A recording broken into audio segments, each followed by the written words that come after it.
All right, here we go. It's showtime. In kind of the feedback section, I think two things have been burning a hole in my inbox and crashing the servers at Reddit. Oh, yeah. And the first of those would be the continuing discussion about our use of the term ambulance drivers for people who drive ambulances, whether they're paramedics, whether they're ambulance drivers. There are two things I've now learned, and it's not really going to placate anyone. The first is I now have a better understanding as to why paramedics were so upset by me describing someone who drives an ambulance as an ambulance driver. And that is, I think people in like the medical community, like certain doctors or surgeons or people who think they're too cool for school, use the term ambulance drivers as an insult for paramedics. It's like a way of belittling them. It's like a nickname they give them to upset them. So it's like a deliberate wind-up. Ah, okay. So saying, oh, look, here come the ambulance drivers is what you say when like the paramedics walk in the room. So I can see why that would be upsetting. On the other hand, we've had a lot of feedback from people all around the world talking about various jurisdictions in which there are bespoke ambulance drivers. There is a differentiation between people who drive ambulances and people who have the qualifications to actually tend to people in times of medical need.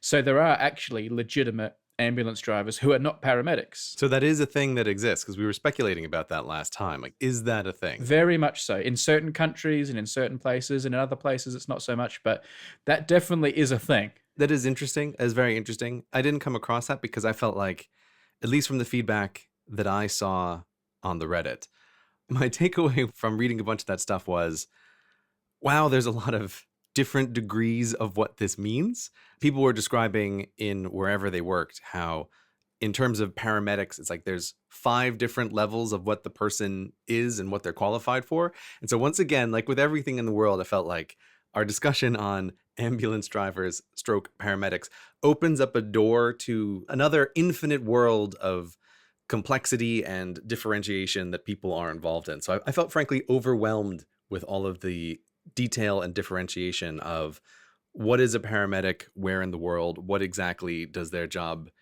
entail, and how do you become one of these people? Well, if you found that overwhelming, how did you feel about the feedback to the 51-star American flag suggestions? Well, I mean, first, we must say that I don't know who did it, but at one point, your design suggestion for the 51-star flag was living on the Wikipedia page for future suggested versions of how the 51-star flag might look.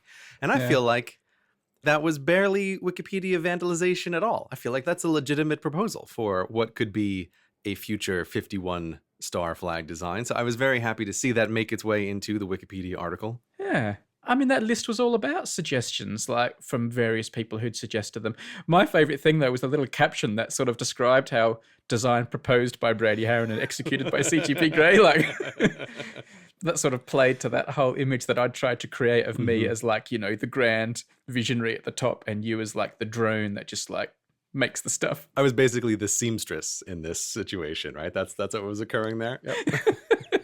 Yeah. No, that caption was perfect. Great work for whoever did that. So I really enjoyed that.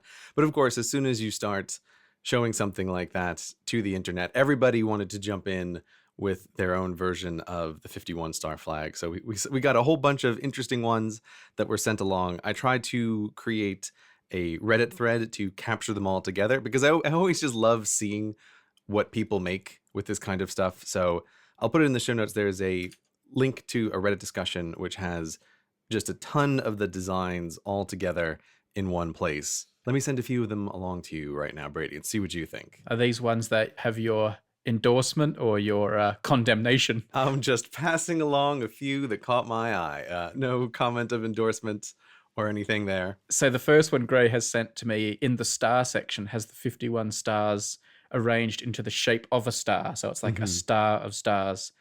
And it's a little bit on the silly side. Oh, you think that's silly? Oh, you have more stuff to come. Okay. But I thought it's interesting to see that the 51 stars can be arranged in a, it's not symmetrical because it's 5 ways. Is there a word for 5-way symmetry? I feel like I should know this. 5-fold symmetry? That sounds good. 5-fold symmetry. Yeah, I think you're right there. I think you're right. So that can be done. It's not too bad. Yeah. There are a few other versions of people trying to arrange the stars in a somewhat orderly pattern, or at least pleasing. So this one you've sent in the star section has the 51 stars, and they're kind of arranged in diagonal rows rather than the horizontal rows that we're familiar with on the current American flag. And yeah, it just doesn't quite look right, does it? No, it doesn't quite look right. Those are two sort of somewhat serious designs. Yeah. There's one that's a little bit jokey, but I actually kind of like it. So I'll send this next one along to you. Okay. So in this one, what they've done is they've taken sort of the top corner where the stars live, and instead they've made it the whole left-hand side of the flag, like a vertical bar going down the whole height of the flag, and they've arranged the stars in there. The left-hand sixth of the flag is a pile of stars, and then we have the stripes all emanating from that. And do you know what? It looks wrong, obviously, because I'm so used to the US flag. But if that had been the US flag from day one, I could easily look at that and think, oh yeah, that's just how their flag works. I can see how that kind of works. Yeah, I like this one, doing a vertical banner on the left-hand side. It gives you enough space to arrange the 51 in a somewhat pleasing way. I think it looks good. Because I feel like the 51 stars, there's just no good way to do it in the existing format. And so it's like, maybe this is time for America to think outside the box if the flag is going to change. So we have a couple of other thinking outside the box options here, Brady. Okay, what do we got? Here comes another one. Why do 51 stars when instead you could do 51 stripes? Right, so having 51 stripes on a flag results in the stripes being so close together that it looks almost just like a big rectangle of pinkness. Yep, that's 51 horizontal stripes. With no stars, just stripes, yeah. No stars at all. This next one, very different thought on how to arrange the 51 stars, which I quite like. So here we've got the blue section at the top, and the 51 stars have been arranged to write out the number 51. Yep, I quite like that. That's a good contender. Also, okay. are stars necessary? I think we have some other options. Oh, okay. So someone has put the letters LI. This is the Roman numeral version of 51 stars, right? Which I think is great. Very of course, nice. We can also just talk about the way America prefers to view herself. Oh, so someone here's just put the number one, #1 in the blue area instead of stars at all. Yep. We're number one. That's America. It's we are we now. Yeah, that's what you say with For America. We're number one. My great disappointment is now that you have declared yourself the official US flag seamstress of Hello Internet, people shouldn't even need to design flags. They should just write written descriptions to you, and then you'll knock it up for them in, quick 5-10 minutes. I wish them the best of luck with getting results for that. People know what's going to happen. They know the results. I felt like you were at my beck and call in the last episode when I was having you do it. I was just like throwing ideas out there, and you were tip-tapping away, churning them out. Brady, I like to make your dreams a reality. So I was very happy to do that immediately. Like, you suggest I say jump, Grey says how high. That's exactly right. That's how this relationship works. All right. Thank you, budding flag designers out there. You certainly took over our subreddit. Every time I went to the Hello Internet subreddit, it was just like star-spangled banners everywhere. Yeah, they were absolutely everywhere. If you go to the Reddit link in the show notes, there are a whole lot more than just the ones that I posted to Brady while we were discussing it. I think there's something like 80 different takes on the flag, and some of them are hilarious. So I highly recommend you go check that out and see alternate flag designs from the Tims. And Grey will compile a list of his 51 favorites. I will not. No, that will not happen. So Brady, I am recently back from America. You were there forever. I thought you were never coming home. I wasn't sure if I was ever coming home.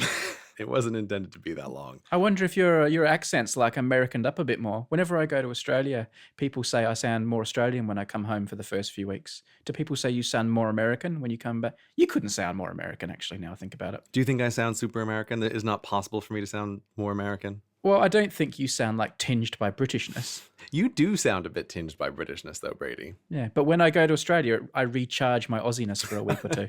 Is that how it works? You're running low on Aussiness and need to charge back up every once in a while? It's not intentional. It just happens. I hang out with all my Aussie friends and I get a bit more ochre. More ochre? Ochre is it's an Australian thing. Saying you sound ochre means you sound really Aussie. Oh, okay. It's probably incredibly racist, and I've just insulted a whole bunch of people knowing the way the internet works now, but I better look it up. If you sound Aka sounds Australian, I don't see what the problem would be because you're Australian and then you can say that. Oka, it means a rough, uncultivated Australian man. It's a bit more uncultivated, is it's a bit more rough around the edges. Oh, okay. Slang for a stereotypical Australian, someone with a strong accent who enjoys beer, barbecues, Australian football, V8 cars. V8 cars? That's a long story. I should have known that's a long story if you're going to ask an Australian about that kind of car. Yeah. Okay. Don't start me on Holden versus Ford. I'm a Holden man for those who are wondering, though. Oh, okay. There you go. All right. Yeah, so I don't think I'm sounding more American having come back from America. I don't think that is the case. I'm sounding just the regular way. Yeah. But while I was in America, I saw a thing, Brady, that I've been dreading for a while. Because a little while ago, there was an article talking about how Uber is going to introduce the much requested feature of tipping the drivers in their app. Saw this public relations thing that Uber is finally allowing riders to do what they have long desired, which is tip their drivers. I have some suspicions about how much riders have actually wanted that versus how much the drivers want that. But anyway, I saw this thing. I had hoped in my heart of hearts that maybe it wouldn't come to pass. But sure enough, while I was in New York for the first time, I saw it. I took an Uber. The thing popped up on my screen and it said, add a tip for your driver with 3 buttons on the bottom and an option to add an even larger custom amount if you so want to. And honestly, I feel like my heart sank very deeply that day. So, Gray, when I get an Uber and I get out of the car, I don't even look at my phone usually for hour or two later. And then I see the opportunity to do the star rating and everything. Is that when it happens? Is it next time you look at your phone? So the driver could be long gone when you make this decision? It has, for me, shown up on the page where you would normally give the driver the star rating. I'll send you a screenshot of the first driver that I had who was asking for the tip. Okay, yeah. But so when it bothers you to give them the star rating, you now have this additional mental burden on that page to decide if you want to give them additional money on top of the money that you have given them for the commercial transaction, the clear commercial transaction that has happened. But you don't have to give a tip. You do not have to give a tip. It's not required. I'm not overly worried about this. As long as it's not like a face-to-face awkward situation, I'm kind of like... I've always said I'm not opposed to tipping. It's just the awkwardness of the moment and not having the money or how to give it to them and that sort of thing. I mean, if I was honest about that, and I think I was, then I don't mind giving the tip after the fact, depending on the level of service and how I feel about how it went. As long as I can do it like in the comfort of my sofa 2 or 3 hours later, I'm all right with that. What are the scenarios under which you would tip an Uber driver? I can imagine if they say we would have a conversation and they gave me useful information, oh, hey, I'm new to town. Where's a good place to eat? And they suggested a really good restaurant, or they gave me some like local advice, or I really enjoyed the conversation. Maybe if the car was exceptionally clean, or maybe if they had a couple of little goodies in there, like a lolly or something I could have. I don't know. I can imagine scenarios. That's really cute. If there's a lolly in the back for Brady, he might just give you a tip. Yeah, I've had Uber rides where it was something really memorable. I once had an Uber driver whose name, he was from Ethiopia, and his name was Millionaire. That was actually his first name. And I said, oh, can I take a picture of you? And social media, playing around with it. And he was a really good sport and let me do it. So he's a guy I would happily have tipped, $5 because he was a good sport and played around. So I can see these things happening. That's very interesting. Well, although I can see immediately from your answer that, of course, you have more scenarios under which you might tip the driver because you're interacting with the driver. Whereas I have been thinking this entire time, I can't even imagine why I would give an Uber driver a tip, because my ideal situation is we just get in the car and I never really speak to the driver and then I just get out. Yeah. I guess with me, there is far less room for the ability to give a tip in the first place. Well, then don't give a tip. Do they know? Can they penalize you? Can they look later on and see who tipped them and who didn't and affect your star rankings with that information? I was always under the impression it would be pulled at the end of the day and they wouldn't know who did and didn't tip. Yeah, that's my understanding, is that the drivers do not know. This is the best way to handle it. Like if they're going to do it, doing it this way, like the drivers don't know, you can just do it later. That's sort of fine. For me, there's something about it being here that I feel like it has sullied Uber. It has taken this like clear commercial transaction in my mind and has now moved it into the world of somewhat ambiguous interactions and transactions. Is the best version of this that it could possibly be, but I'm still sad to see that it's there. I'm not surprised it happened. Why do you say that? Well, I don't know how much you follow the news. Well, I do know how much you follow the news. I think what you meant to say, Brady, is you don't want to know how much I follow the news. But like, there's been a lot of, in the UK in particular, but elsewhere, there's been a lot of confrontation lately as sort of drivers start to not unionize, but get to a point where they're starting to expect more rights and they want to be treated as employees and have like rights to holidays and things like that, which again sort of goes against how Uber has always pitched itself. But this is a whole other debate that we shouldn't wade into. And while that's been going on, at the same time, Uber itself is a bit of a wounded bull at the moment because of all the problems that its former boss had been getting himself into and the culture of the company. So we've got a situation where the drivers are sort of on the ascendancy and starting to make noise, and the company at the top is kind of in a perilous condition and weakened. So if there was ever a time where the drivers were going to get their way and start clawing back things they want, now is the time. I think the question of whether or not Uber drivers are employees, like that feels like a perfect thing that we could just argue about for a little while. Yeah. It seems to me like, well, they're clearly not. But that, of course, gets us straight to the whole question of like the app economy, which is a very big, different sort of thing. At least that's interesting, is that that's why you feel like it's obvious that this is going to happen, because Uber's in trouble. The drivers are collectivizing, it sounds like, in some sense. Yeah. So Uber wants to make them happy, I guess. I mean, we've got a culture where some people are thinking drivers aren't being treated well. Mm-hmm. The company is getting this increasing reputation for being mean. Mm-hmm. Like, this is obviously a move that would placate that somewhat. So, Mm-hmm. very unsurprising. So after I saw that driver, and I was like, oh, here we are. Like now this thing has arrived. Mm. My immediate next ride in New York in Uber, when the screen came up to do the 5-star rating, it said that this driver does not currently accept tips. And you know what I thought, Brady? I want to give that man a tip. I've never had that feeling ever, like, boy, I really want to give someone a tip. But when I saw this one guy who didn't accept tips, I thought, you are the only person maybe in the entire history of the service industry that I have felt like, please, I would love to give you a tip for your refusal to accept tips. But of course, he had long driven away. That wasn't a possibility. I couldn't hand him cash in the car because I didn't do the star rating until later. I was hoping you were going to say you flicked him a cheeky Benji. Flicked him a cheeky Benji. That's what I would do, Brady. But yeah, so it's like, I wish there was some way that I could reward better the drivers who don't accept the tips and just tell Uber, please don't ever show me that tip screen, because there's not a situation that I'm ever going to actually want to press those buttons.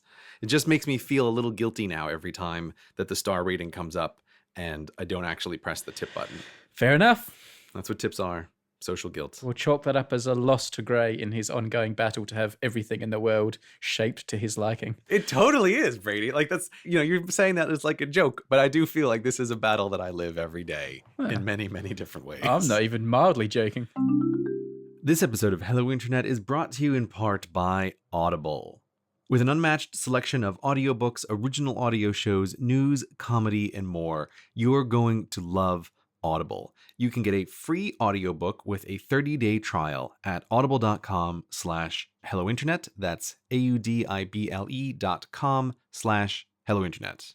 Audible's selection is functionally infinite. They have so many audiobooks that even if you wanted to listen to all of them, you couldn't possibly with all of the hours in your life. If that sounds awesomely daunting, let me give you a suggestion for a book to listen to for your free trial. I'm going to recommend American Kingpin, The Epic Hunt for the Criminal Mastermind Behind the Silk Road by Nick Bolton, which I listened to while on my many travels this summer and highly enjoyed. If you've never heard of the Silk Road before, it was a website of sorts on the deep web that allowed people using Bitcoin to buy and sell anything. And I had known of the existence of this place, but I had never heard anything about the background of the person who started it, and what ultimately ended up happening. And I found the book a very, very interesting listen. So if you're looking for something to try, that's my suggestion. American Kingpin by Nick Bolton. So if you want to listen to it, Audible has it with their unmatched selections of audiobooks and everything. You can get a free audiobook with a 30-day trial today by signing up at audible.com/hellointernet. That's audible.com/hellointernet. Audible is where I get all of my audiobooks from. It has helped provide me with a summer of interesting listening, and it's where you should go get your audiobooks from as well. Thanks again to Audible for sponsoring the show. I've been doing a bit of traveling lately myself. Mm-hmm. One of the places I went was the US as well. I saw you at VidCon and lots of other people, and it was all good for us to catch up. Mm-hmm. But one of the other things I did while I was there in Anaheim was I went to Disneyland for the first time in a long time. I went with our very good friend Destin. Mm-hmm. We had a great time together. But the thing I used for the first time was this so-called Fastpass, which is the system at Disneyland that allows you to supposedly get on rides more easily, more quickly, and not spend all your day what I would call queuing, what Americans might call standing in line. Yeah, so you sent me a photo of you and Destin in Disney as I was making my way towards Anaheim. And my first thought, of course, was, oh my God, you're at Disney in the height of the summer. I can't imagine ever doing something like that. And I sent you a message immediately like, I hope to God you bought the Fastpass or the whatever the heck it's called, their additional ticketing system. Yeah. Because in my mind, this is a thing which is almost like, it feels anti-fairness, but my understanding of this is that it's an extra ticket that allows you to go on like an executive line that's just for the people who bought the Fastpass, and so that you can then get to the front of the line faster. Is that correct? Well, you, like me, have that completely wrong. It is nothing like that at all. I thought the same. I thought I could use financial might to buy myself a golden ticket that would allow me to walk past everyone and get on the rides more quickly. And I was willing to do that. I was willing to sacrifice my hard-earned money to buy back time. Of course. I was hopeful I could do that. That's how life works, isn't it? We spend most of our life earning money so we can buy time. Correct. This is not how it works at Disneyland. It couldn't be further from it. Okay. I don't know how to explain it. I'm going to attempt to explain it. I haven't really thought about this, about the logical way to explain to you how it works, but I don't know whether I should just tell you what it looks like on the surface or what I later learned how it actually is working. Probably the best thing to do is tell you how it actually is working. I'm wondering because I haven't been to Disney in a long time. I've always thought, like, if I'm going to Disney, I'm going in the off season and I'm going to buy a fast pass. There is no fast pass to buy. All right, so I have this all wrong. I don't even understand what's occurring. Okay, got it. You have this all wrong. And so did I.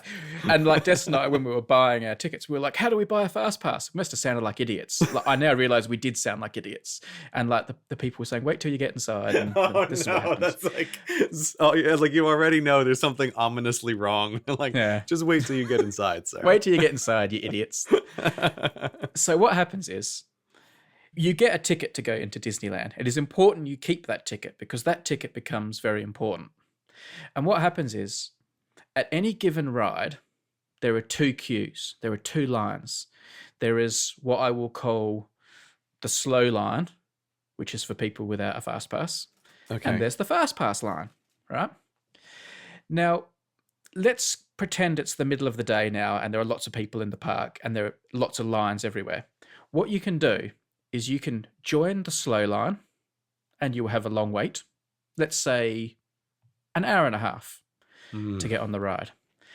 Or what you can do is you can scan your ticket to get a fast pass for that particular ride. And the fast pass can be used later on in the day at a specified time. So it will say you can come back at between 3 and 4 o'clock this afternoon and join the fast pass line. That's how it works. And during that time, you can then move around the park and join other slow lines. But you can only have one fast pass at a time. You have to be really strategic, and it's linked to your ticket. So you can't like go around all the rides and get a fast pass for every single ride and have your day planned out for the whole day. That was my immediate thought, is you just run in and grab all the fast passes. No. You've got to be really strategic. And what I'm not talking about here is all the ways you can obviously cheat the system. And I'm sure people in Reddit and email will say, oh, Brady, you should have done this and you should have done that. And this is how you cheat. Did you not go to DisneylandHacking.com to figure out your fast pass strategy? No. So I'm talking about if you follow the rules. Now, this becomes really difficult later in the day, Destin and I learned, because there were a couple of rides we wanted to go on. And they were having like, up to 2 hours in the slow line. But the fast pass line was like 3 or 4 hours in the future. And you're having to like do all this mental mathematics. You're thinking, do I use my fast pass for this ride and join the slow line for that one, which says it will be 2.5 hours? Or do I join the slow line for that one and get the fast pass for that one? But I can't use my fast pass for that one for 2 hours after that. And that means I'm not going to be able to get another. And like, it becomes really, really difficult. And once you've got a fast pass, you're locked in. You can't like cancel it and say, oh, I made a mistake. Oh, really? Yeah, it's really difficult. And there's no like golden tickets or anything. It's just like, it's always good to have a fast pass because, as Destin was always saying, it's good for us to have a fast pass doing the work for us while we're standing in slow lines. I totally get that. Yeah, it feels like you have a virtual robot standing in line for you. Yeah. And the way I believe it works underneath the hood is Disney allocates, say, 1,000 fast passes every hour for every ride. So as people are chalking up all these fast passes, say you want to go on the roller coaster. Right. As people are chalking up the fast passes, they're all disappearing. So all the fast passes between 1 and 2 are gone. All the fast passes between 2 and 3 are gone. All the fast passes between 3 and 4 are gone. So very quickly, that time that you can use your fast pass on the roller coaster is blowing right ahead, like into the evening. Right. So if you don't get your fast pass early, you could have 4 or 5 hours until you can use this fast pass. And for that 4 or 5 hours, you're going to be stuck in slow lines all that time. You can only stand in slow lines. So it becomes a real difficult decision. I'm sure there are apps and websites that help you make such decisions. We were using the Disney app all the time, but I'm immediately feeling like you need some kind of app to help you plan this out. Okay, I have a question, Brady. Do you know ahead of time when the fast pass ticket is going to be good for, or is it a surprise? No, ahead of time. There's like screens and things. It's all advertised. So it's like at the moment, if you scan yourself for a fast pass, your fast pass will be valid between 3 and 4. You know that beforehand. Got it. All right. Now, question about the fast pass line. Mm-hmm. How does it work at the actual front of the line? Are they just pulling everybody straight off of the fast pass line onto the ride, or are they mixing them in, or like, how does that work? I'm not exactly sure, but there seems to be like a blending of the lines that is heavily favored towards the fast passes. It's not like every fast pass person gets on and then the slow people get on, because that wouldn't work. There's like a blending heavily favored towards the fast passes. I don't know the exact numbers, but it felt like a fast pass line is about twice as fast as a slow line. Huh. I don't know how beneficial this actually is for anybody who's in the park. How did you feel about it going through the day with the fast pass? This is what happened. We went in early. At the start, we were getting loads of rides in. Fast passes didn't even matter. Like, we were like, oh, let's go on the Star Wars ride. And it was like 9 in the morning. And the fast pass said if you get a fast pass now, it will be valid between 9 and 10. Mm-hmm. So we didn't even need to get a fast pass. You just walk straight in. So for the first few hours, the fast passes, if you got a fast pass, it would be valid in half an hour's time, maybe. Like, it'd be 9:30. Oh, if you get a fast pass, you can use it at 10. Mm-hmm. So we'd be like, oh, great, let's grab a fast pass, quickly go and do that ride, and then come back at 10 and do this ride. So at first, it seemed brilliant. But then as more and more people came into the park, all the fast passes started evaporating and the hour slots were moving further and further into the day. Mm-hmm. It got to a point later in the day where there were these 2 rides we wanted to go on, and one of them had a slow line that was like 2 to 2.5 hours. And the other one, if we got a fast pass, we'd be able to use that fast pass in about 4 hours' time. So we were like, oh, God. So we got the fast pass, and then we're like, okay, well, we can't go on that ride for 4 hours. Now we'll burn through 2.5 hours in a slow line to get on that ride. So as the day goes on, it becomes much less useful. The thing I wondered, for people who are wondering, why don't you just go and get lots of fast passes, like, A, you can only get one at a time because it's linked to your ticket. And if someone else gets one for you, like, you could say to someone, oh, can you just scan your ticket and get me a fast pass for the roller coaster. When you use your fast pass, it's wedded to your ticket. So they do make sure you haven't just like got a fistful of fast passes that you've got off other people. Supposedly. I don't know how well that's policed, but that is how it's supposed to work. So they are trying to stop people scamming the system. Okay, you know what I'm just thinking though? It's like, okay, wait a second. You can't buy a fast pass, but could you, when you're entering the park, could you tell the attendant that you're buying the tickets from, like, I would like to buy 10 tickets, please? But yeah, but you know what? They marry your tickets to your IDs and all sorts. They're all over this stuff. Okay. I was like, wait, I think I found a loophole here. Nope.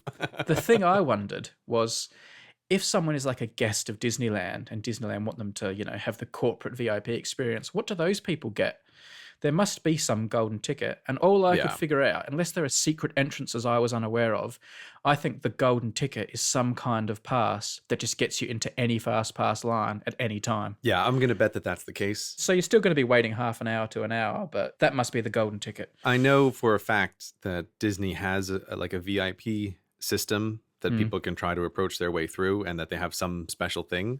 And I would assume, given your description of the system, that, it's like a fast pass that's available at all times. That would be my guess. Yeah. And it's like lots of places have this. Like the airlines have special tickets they give out that will essentially be a ticket that will tell like the gate agent, this person has to get on a plane, and if you need to boot somebody off, like you're going to boot them off.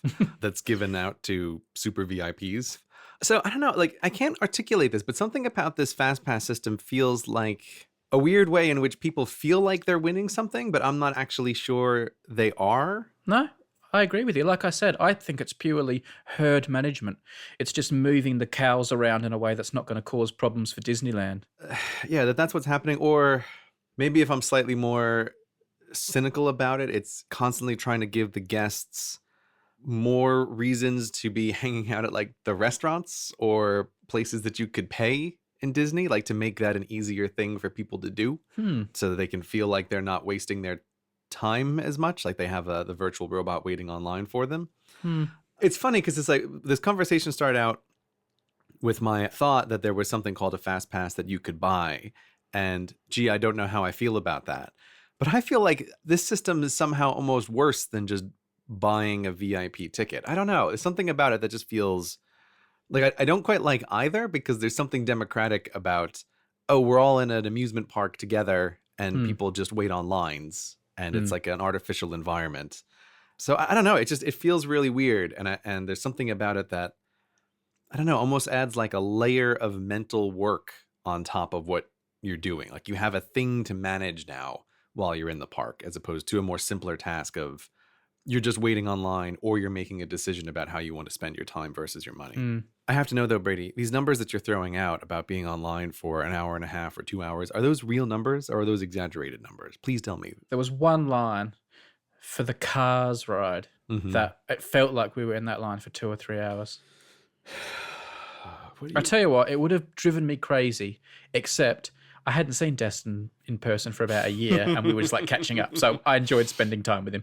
But if it had been other circumstances, it would have driven me absolutely crazy. Yeah, I can totally see that. Yes. You have a great excuse to be able to spend a whole bunch of time with someone that you haven't actually seen in person for a long time. So that makes it very fundamentally different. Yeah. But standing online for 2 hours. Yeah. It's too much. It's too brutal. The number of times I sounded like a grumpy old man and I said, they just let too many people in this place. Like, they're just greedy. There were double the number of people in that place than there should be. You think they're greedy? Yeah, I think. I'm just wondering, because there'd be probably a pretty easy way to get half as many people in the park, and that would be to double the ticket price. Would you think that they're less greedy if they double the ticket price to get half as many people in? Or is that more greedy? Well, that would be one way they could do it. They could do it with price. That would be a greedy way to do it. Or they could just sell less tickets. No, Brady, you can't. No, that's not how. You can't just sell less tickets. That's madness. No. Yet keep it affordable for like the common man. They're not running a charity over there at Disney. Like, that mouse has got to eat, Brady. I don't think you understand. Well, I have to say, I'm very interested to hear how the FastPass works. I feel like this is going to be on my mind for a while. You should go next time. Just go like as for research. I don't know. I keep thinking like there should be some kind of auction system here to work this out. Oh, no, I don't even... I realize how that sounded. I don't even mean in terms of like money. I just mean like... I know what you mean. Park credits or like... Everybody has a certain amount of park credits that they just get when they walk in. Yeah. If there's a ride that you really wanted to get to the front of, like you could spend park credits to get on an additional line that would let you get to the front faster. And then you could buy more park credits from vending machines conveniently located around the park. No, wait, now that's a terrible idea all of a sudden. No, wait a minute. Now we've just made it a free-to-play game. Oh, God, everything becomes this. Everything is gamified. So, Gray, another little bit of travel I did, and I don't want to brag. Are you sure? But my goodness, this was a beautiful place. I went to Santorini, the Greek island. Whoa, okay. I had no idea that you did this. Seriously, it was one of the most beautiful places I've been. Santorini. It sounds beautiful. It's a volcano crater that's a huge sort of lagoon in the middle, opening out to the sea. And it's got all these beautiful little whitewashed stone villages, like all around the caldera of the volcano, almost spilling down the cliffs into the sea. It was gorgeous. Oh, wow. Anyway, I'll send you some pictures. I'm looking at pictures online. It looks like Mamma Mia. That's what it looks like. Yeah, I think Mamma Mia was filmed in Ia, which is the town I stayed in. Oh, okay. Well, there we go. So I won't bore you with all the things I did because it's pretty boring. Mostly I just sat around looking at the view. I did film a bunch of videos, so maybe we'll use that as the YouTube video for this particular episode of the podcast. Ooh, sounds good. Are you featured bravely swimming in any of these videos? No. Oh. No. Although I did swim out in the caldera, but I'll come to that in a minute because that's part of what I do want to talk about. There are two little things that happened I want to talk about. The first is something I did that I've always been curious about. And I'll ask if you've ever done it, but I'd be willing to bet a considerable amount of Disneyland credits that you haven't.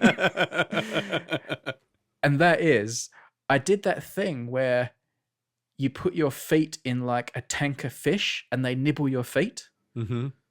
Have you ever done that? I have not done that, no. Right. Actually, I wouldn't necessarily be opposed to that. I think you think Really? I would find like, oh, I would never possibly do that. I would do that. I wouldn't actually have a problem with that. I just happen to have not have ever been in that situation. But was it nice, Brady? The fish nibbles? It was interesting. Like, supposedly they're like nibbling around dead skin and stuff, and they've got a little bit of like anesthetic or something in their saliva that causes some sensation in your feet. I don't really know why it was good and how legit it was, but we all did it. I was there. It was my wife and I and another couple, and we all stuck our feet in. And the things that were interesting, the first thing that was interesting was my wife was very apprehensive about it and very stressed because she is not a fan of like fish and sea creatures. But yeah, well, I mean, the sea is disgusting. I'm with her on that one. Okay, so when she put her feet in, she was very tense. And the fish sensed that. And the other three of us were having lots and lots of fish nibbling on our feet. And very few of the fish would go near her feet. And I was like saying to the people running the place, hey, look, my wife's not getting any fish nibbling. What's your game? And they were like, is she really worried and stressed about this? And I'm like, well, actually, she is. And they were like, yeah, the fish know. I don't know. That sounds like an excuse for defective fish as far as I can tell. She's got a bad batch. Yeah, exactly. I'm sorry. These fish are defective. But the other thing was this little place where they were doing it. It was really set up as a bit of a tourist trap. It was a lovely looking place. You could see into it and everyone was going in to do it. And obviously we were sucked in with the rest of them. So lots of people were taking lots of pictures and making lots of videos. And I will share one in the show notes and you can look at me with my feet in the fish tank and look at the video. I deliberately didn't post it because I was saving it for the Tims. Oh, wow. So they can have the first look. But it did make me wonder, because we were all like, you know, hovering our phones over the tank, taking these pictures. So I said to the staff, how often do people drop their phones in these fish tanks taking pictures? And they just looked at me completely deadpan and said, 3 or 4 a day. 3 or 4 times a day, people drop their phones into the fish tank, taking pictures of fish nibbling their feet in this one tiny shop. And the other thing I did ask was, how often do people get in? Because like when people first put their feet in, some people like freak out and start screaming. And my attitude is like, calm down. They're just little fish. That seems like someone's being a bit of a drama llama there if they're doing that. Like they just want the attention for screaming is what they want. Well, yeah, maybe. So I did say to them, how many times a day do people pay their money, put their feet in and then say, nah, take their feet out and leave, or not even put their feet in at all?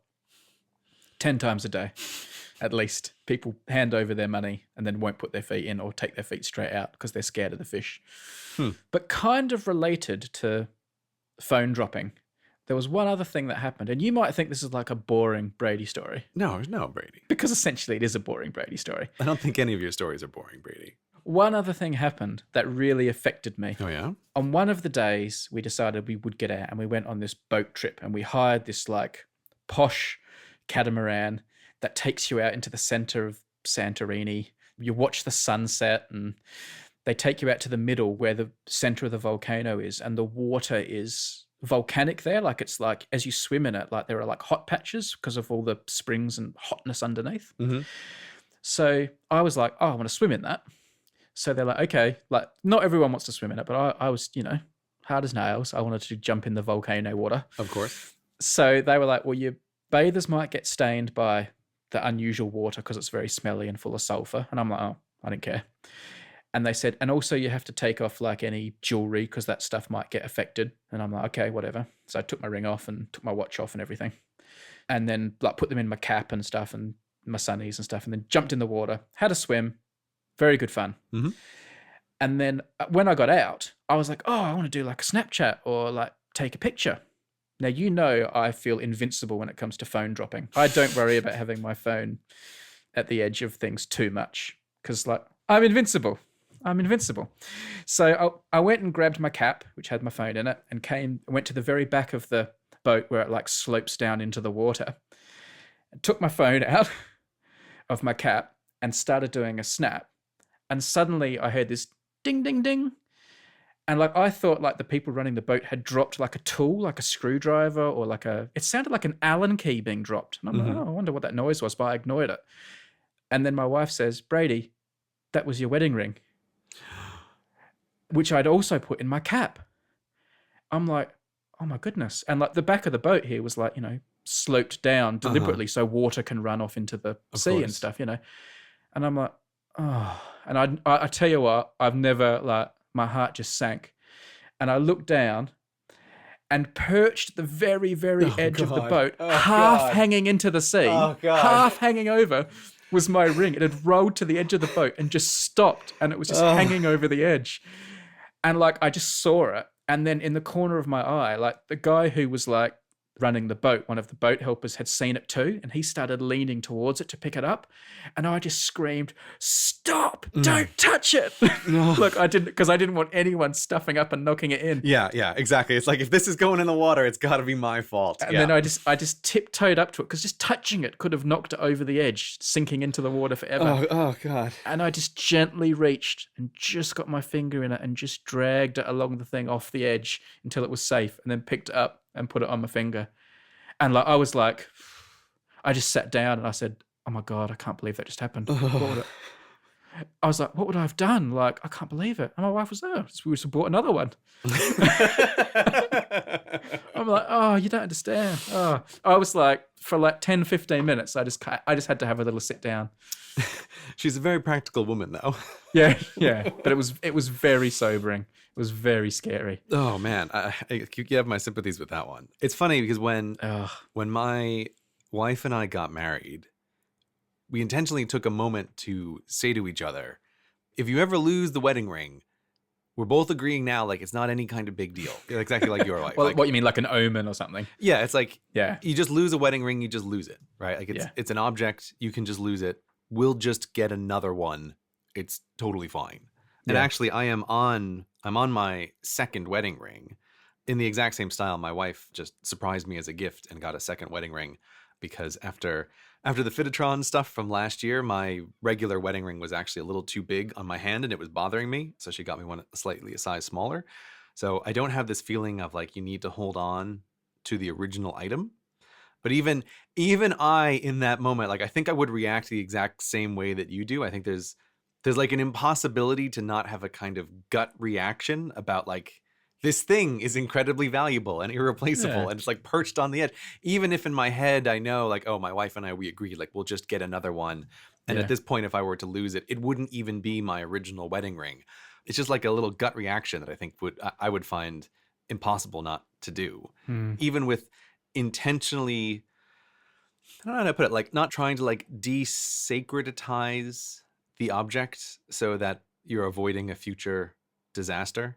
Yeah. Like it's funny, on the total opposite end of the spectrum, My father-in-law has never removed his wedding ring after he put it on for the first time at his wedding. Wow. And I feel like that is a kind of streak that I couldn't psychologically handle. It's just like this streak then becomes like too long and too powerful. And I like whenever anything like that would ever happen in my life, I feel like I would intentionally de-streak or desacretize those kind of things. It's like, you can't turn this into a thing. It's like, it's very impressive that he's done that. But every time it ever comes up in conversation, I just start getting nervous for him, right? That it's like, you're going to have to take off this ring at some point. I wonder if, like, in quiet moments, if he ever, like, loosens it and, like, pulls it down towards his fingernail and does a bit of, like, call of the void hovering just above the fingernail. That would be a call. Oh, if I pull it another centimeter, it's going to be off. Maybe that's the whole reason he keeps the streak going, is that it's an exciting thing to do every once in a while. Live dangerously. But I'm glad you got your wedding ring back, and I'm glad that your invincibility in dropping objects has stayed with you. It continues. And like, I know I'm jinxing myself here. And also, I did tell a bit of a lie. I am very paranoid holding my phone at the edge of boats and things like that. And I am the guy who always says, "Die careful with your phone when you're on a bridge and stuff." Like, I do hold it really carefully. So I am a bit paranoid about the edge of boats. So I was being super careful when I took my phone out of the cap and just completely forgot that I put my ring in there as well. Put your wedding ring in there? Because I never take my ring off either, really. Like, I very rarely take it off. Oh, that's interesting. I take my wedding ring off fairly regularly. Like when I go to the gym, I take it off because it's uncomfortable when holding the bars. But I'm always aware of trying to remember very consciously, like, it is in the gym locker, like in your pants pocket. Like, don't forget, and like having a mental place of holding it where it is. And I tend to play with it as well. Like, I tend to take the ring off and just like move it around in my hand and then put it back on. Right. So I feel like it's a small miracle that I haven't lost a ring at some point. It's only a matter of time. Why not join the 3 million people, 3 million apparently, who've turned to Harry's for a great shave at a great price? Now, of course, that number would be 2,999,999 were it not for me, because I'm one of the Harry's shavers. That is like a person who shaves with Harry's. I'm not like a shaver itself. Like Excalibur ready for action, my silver-handled Harry's sits proudly waiting in the bathroom, ready for action whenever called upon. Now, what is Harry's, you ask? Well, I'll share a little story you may not have heard before. You see, Harry's was started by two guys, Jeff and Andy, and they were sick of buying overpriced razors. They bought their own German factory with over 100 years of blade-making experience. They started producing their own razors and replacement blades with a goal of making shaving better and more economical for everyone. Now, you can claim a free trial offer from Harry's today. That's $13 worth of value, and you only pay for the shipping by going to their website. That free trial set includes the weighted ergonomic razor handle. That's my favourite thing about Harry's. I love the handles. 5 precision-engineered blades, a rich lathering shave gel, and there's also a travel blade cover, which comes in handy also. So to get your set, or buy one as a present for someone else, which is also a good idea, go to harrys.com/hi. That website, harrys.com/hi. And our thanks to them for supporting this episode. So, Gray, this next one's going to require a little bit of background. And for people who follow me on Twitter, they'll probably already be quite aware of it. And apologies for the hoo-ha, but it has been a bit of a distraction for me this week. It shouldn't have been, but for some reason I got sucked into a black hole I'm ashamed to have been sucked into. And I want to tell you about it now. Yeah, but you know what? Something like black holes get us all. There's stuff that you know that you shouldn't get sucked into, but you know what? Every once in a while, everyone gets suckered into something that they shouldn't. So it's become a bit of a guilty play toy for me. So let me tell you about it. Yes. So first of all, just by way of background, so you're kind of in the picture, maybe a little bit of unnecessary background, but it does help put things into context. For a long time now, there's this institution in the UK called the Radio Times. I believe it was certainly part of the BBC for a long time. And I think it started as like a printed guide to radio listings. So you knew what was on. Like a TV guide for radio? Yeah, exactly. Okay. But what happened was it very quickly became the TV guide for all of the UK as well. It just kept the name Radio Times. Okay, that's confusing. Yeah. So forever and a day, well, back in the good old days, before I was even in the UK, I think having a copy of the Radio Times was pretty important because it was a good way to find out what was on TV. And even to this day, if my wife wants to know what's on TV, she'll sometimes say, oh, why don't you check the Radio Times website? Because obviously it evolved into a website. Now, for obvious reasons, this is not a business model that seems to have a strong future. Certainly printed copies, even the website, I think has limited value. Yeah, I mean, the very concept of what's on TV now is, I think, a concept that is dying. Yeah. The Radio Times very much evolved into, like most of these TV guides, also evolved into kind of like a magazine about news and what's happening in TV shows and what's happening on the radio. So it's always got articles and things like that as well. It's not just purely a functional TV guide. Now, a while ago now, I'm pretty sure this is right. If I'm wrong, I'll take my beating later. But the BBC sold the Radio Times. They sold the brand. I think they thought it wasn't really that valuable to them. It still had a little bit of value to it. So they sold it off. So it's no longer a BBC commodity or asset. It's just the Radio Times. I'm not a follower of it, but from the little bit I've looked at this week, I have the distinct impression it's gone a little bit trashy. It's gone a little bit down market since the BBC offloaded it. You can imagine in, a fight to survive, maybe they're going a bit down market. Just my opinion. Apologies if I'm wrong. So that's what the Radio Times is. They've got this website, a little bit trashy.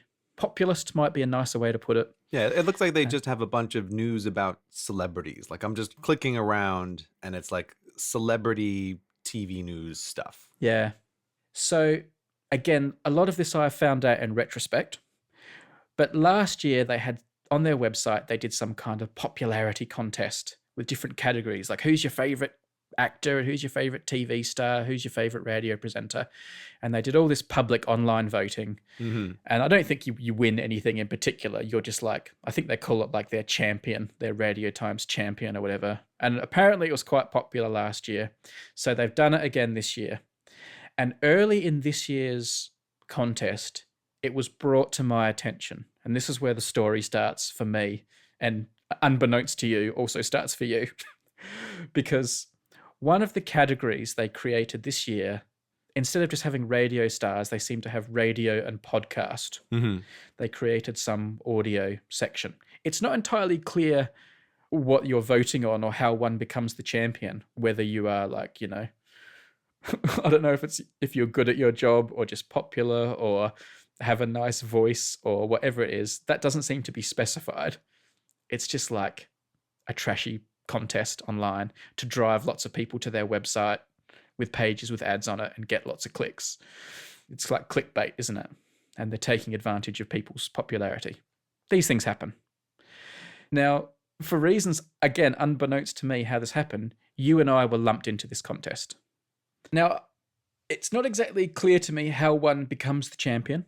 I'm not sure if it was like for the person who like has the best voice or is the most entertaining, or it's just a raw popularity contest, which I think is what it kind of seems to be. Well, it says here that the radio and podcast champion is about who's got the velvet voice to claim the title. Well, but it's actually just a popularity contest. I did read that velvet voice line, and that did make me think Grey's the man.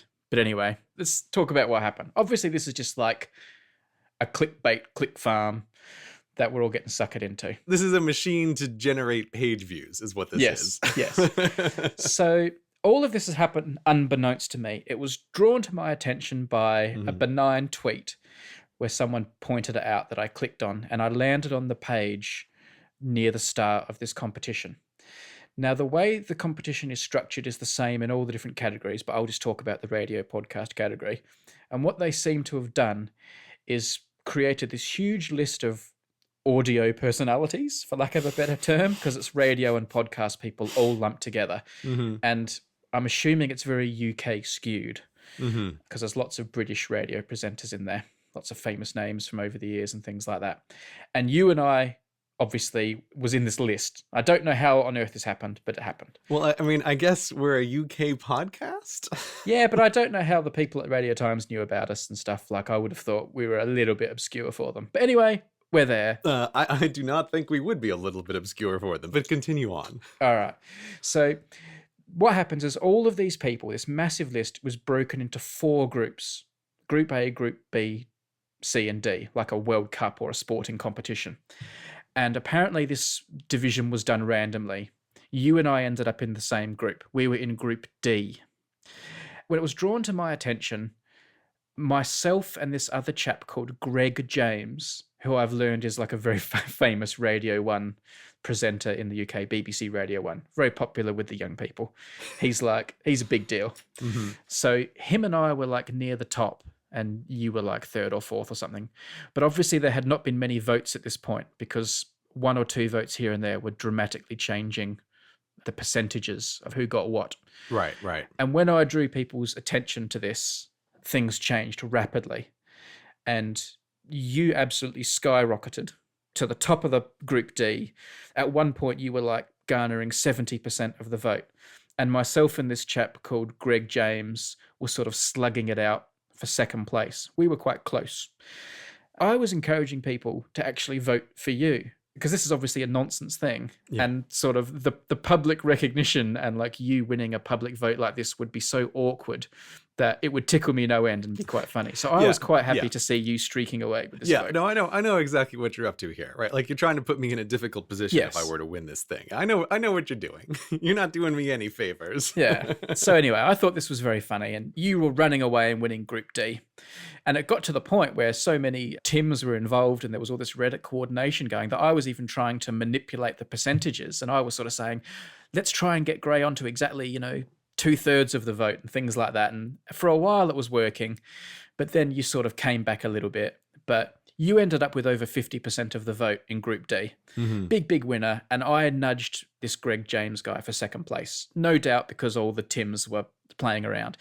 And this vote is the worst structured voting system in the history of voting, because you can just vote multiple times. You could just sit there and click. Some people are saying you can't vote twice in a minute on their browsers, but other people are just voting over and over again. So the whole thing's a debacle. Yeah, there's no way that's true. I have voted immediately after. It's a debacle. So anyway, you won, and I thought that was good. And I actually hadn't really looked into what happened next, and I assumed you would go off and then now compete with the winners of Group A, B, and C. But we are nowhere near that stage yet, because what it turns out what they then did to keep this click farm running was the top 8 people in each group then have this kind of head-to-head knockout contest. So you're paired up with people now, and there are these head-to-head battles. So you were paired up with a woman called Jenny Murray, who's the presenter of the Woman's Hour on BBC Radio. And that vote went along, and you won that vote. Congratulations. So you got to go through to the next stage.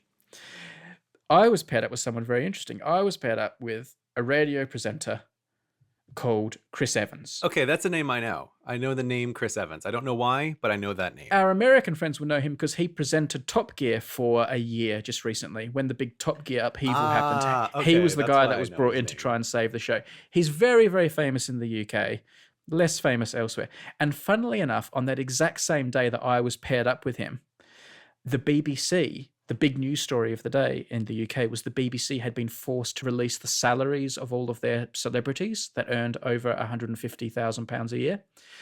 And Chris Evans came top of the list. He earns like something over £2 million a year from the BBC. So he was really, really heavily in the news that day. Mm-hmm. It was a big deal. Can you believe Chris Evans gets £2 million of public money and all this sort of stuff? And then the BBC were defending it, saying, look, he hosts the most popular radio show on Europe's most popular radio station. Of course he's worth all this money. Mm-hmm. And on this same day, I was in this popularity contest with Chris Evans. So this really amused me. And also, like, most of my friends have no interest or don't even know about Hello Internet. Mm-hmm. So for me to be able to go on Facebook and say to my friends, hey, look, I'm in a popularity contest with Chris Evans, who everyone knows. Mm-hmm. That was like quite funny. My friends were quite amused by that. And lo and behold, again, thanks to the Tims, and probably thanks to the fact Chris Evans was keeping a low media profile that day and was unlikely to tweet and ask all his fans to vote for him. I don't see why. But let's ignore that. I won the vote. Like I smashed Chris Evans.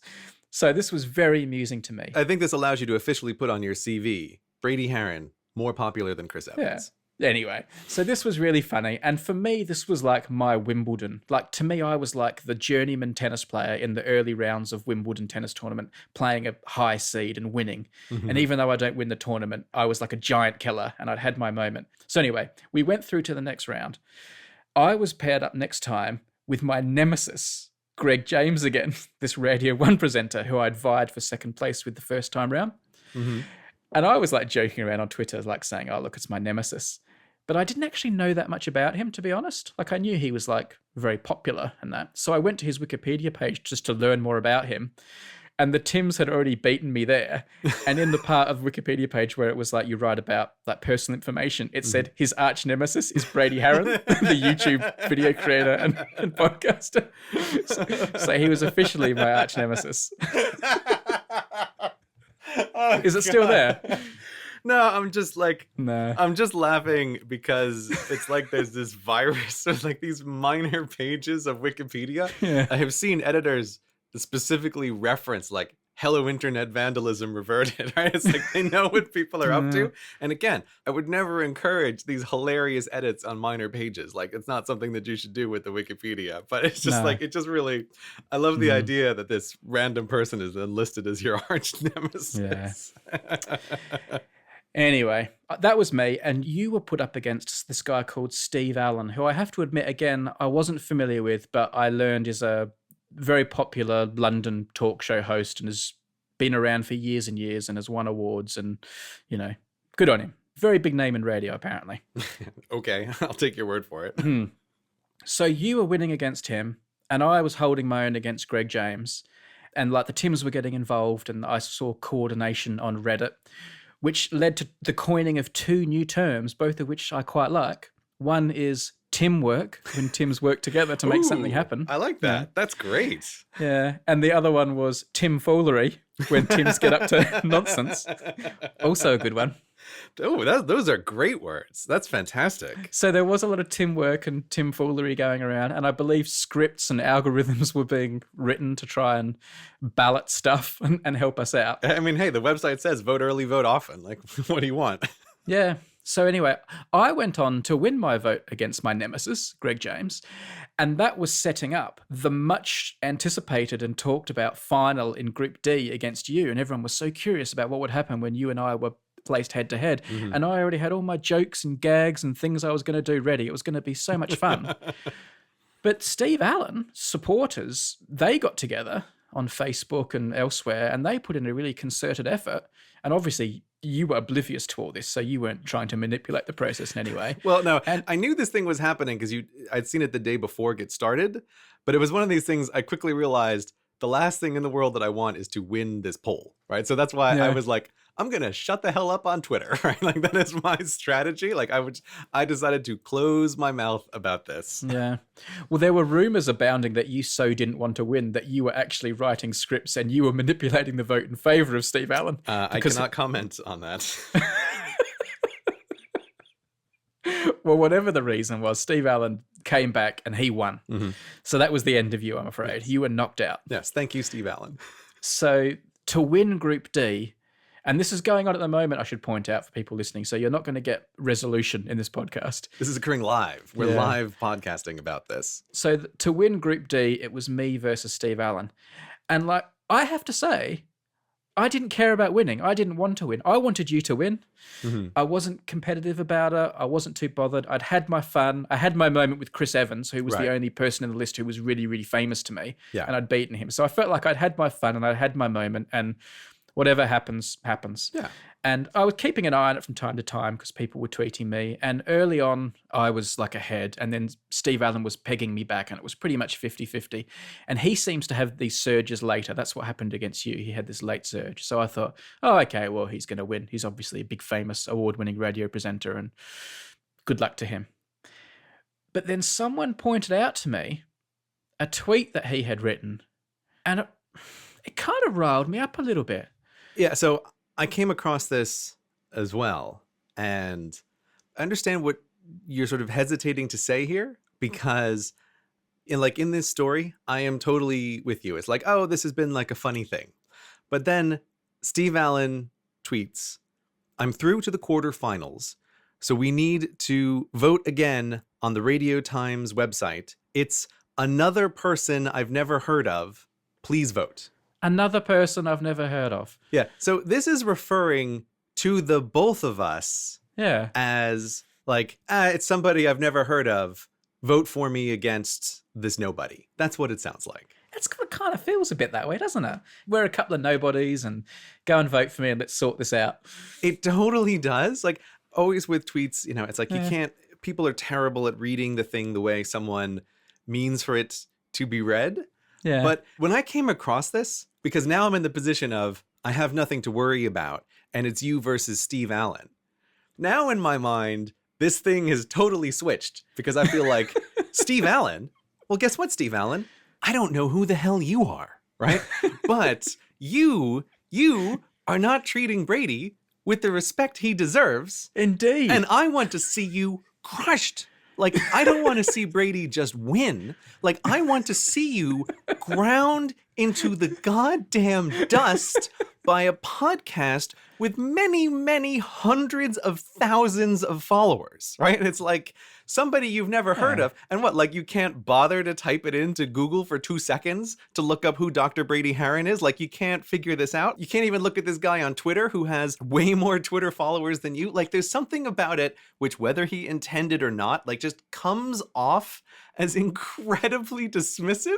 And it's like, it's because he's against you. I feel really emotionally invested in your victory over Steve Allen. Like I really do. This guy I've never heard of, but like I would never go on the internet and be like, oh, Brady's got to beat some rando I've never heard of. Just go vote, right? And like in a very assumptive way, like something about it just drives me crazy. And so like, whatever you're going to say, I feel like I feel it 10 times more than you do. Oh, that's nice.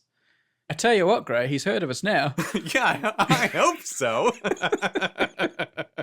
So I don't know what's going to happen. I don't know whether Steve Allen is going to defeat the both of us. Well, like, here's the thing. I don't know what's going to happen. I can simply say at this very moment, I have just checked the results.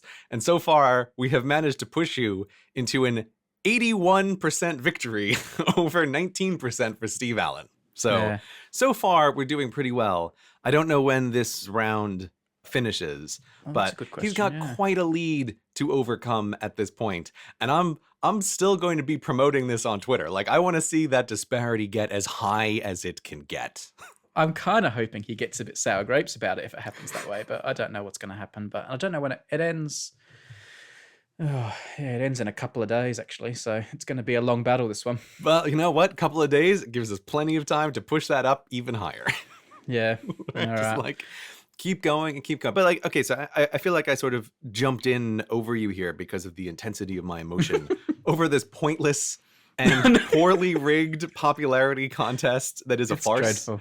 That is entirely to generate money for a lowbrow TV guide, right? It's like the whole thing is just comical, but like, what is life if we don't get ridiculously upset over things that don't matter, right? No fun at all. That's what it is.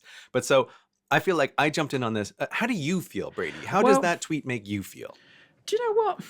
Not really riled, but there are, among my many vices, 2 of them are people treating new media with disrespect, like old media, like TV and radio people treating online video and podcasts disrespectfully, like it's the second-class citizen. Mm-hmm. I feel like he's done that a little bit. And the other problem I have is like I do get a bit competitive about games. This is why I don't play games like Monopoly and Scrabble and that, because I'm a little bit competitive. I'd managed to completely park that. I was like, I don't care. I still don't care about like what happens when it goes to Group A and B and D. Those people, there's some big famous people in that, and I hope they win. Like, I don't care about winning, but this one now, like I've kind of got a little bit riled about, and I'm like, oh, you know what? Now I do kind of want to win this one. Yeah, I'm with you on that entirely. Yeah, and like if the other people in the other groups, I'm sure they don't even care about this, and I'm sure they're not going to like tweet oh, look, I'm against some nobody. They probably don't even know it's happening. And that's fine. And, they deserve to win because they're big, famous, popular people. And this is just a popularity contest. But this guy riled me a bit. Mm-hmm. So it has brought out a little bit of my competitive streak. So I was saying to people, come on, help me out. So when big protective Uncle Grey weighed in and said, let's crush this guy to the ground on Twitter, I did feel like, thanks, man, helping me out. One of my favorite things I saw today, a friend of ours, Logan, who works for TED Ed and Call Me Ishmael. Of course. He saw what was going on and he sent out a small message to some of his friends on Slack. And not only do I like that he was helping me out, I also loved how he described the competition. He wrote, our pal Brady Harron from Periodic Videos and Hello Internet, etc., has advanced to round 4 of the Radio Times Radio and Podcast Championships. And then he wrote, the contest is basically the Grammy Awards meets Human of the Year meets Twitter polls, but bigger. You can cast your vote here. That's fantastic. It's fantastic. So I don't know what's going to happen. But I kind of wouldn't mind flying the flag for Group D now just because of this. But we'll see. It's going to be a long day and a half if we're going to do it. But I think we're going to win. But you're totally right that this does touch on this weird, I don't even know how to put it, but there is this weird still dismissal stroke antagonism between old media toward new media, and particularly in the personalities. And I don't know, I feel like there's something that has really shifted here, because I remember you and I a few years ago, we used to have conversations about internet fame versus what I used to call real fame.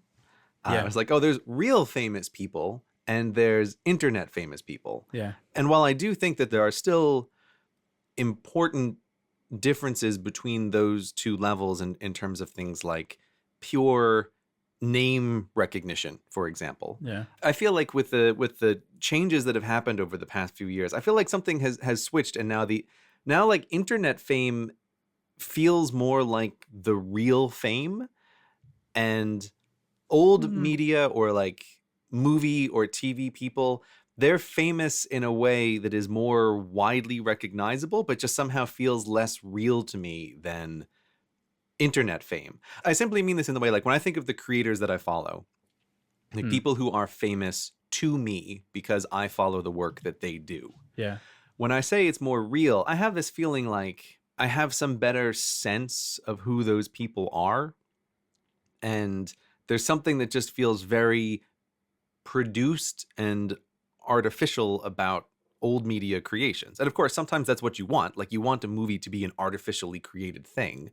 But I feel like there's something that has switched in my mind about these two things. And I would never use that phrase anymore, real fame, to describe someone who is in movies. It's just internet fame now feels more real, or maybe it's more close is a better word to describe it. I don't know. It's just, but it's partly because I feel like the switch has happened in my mind.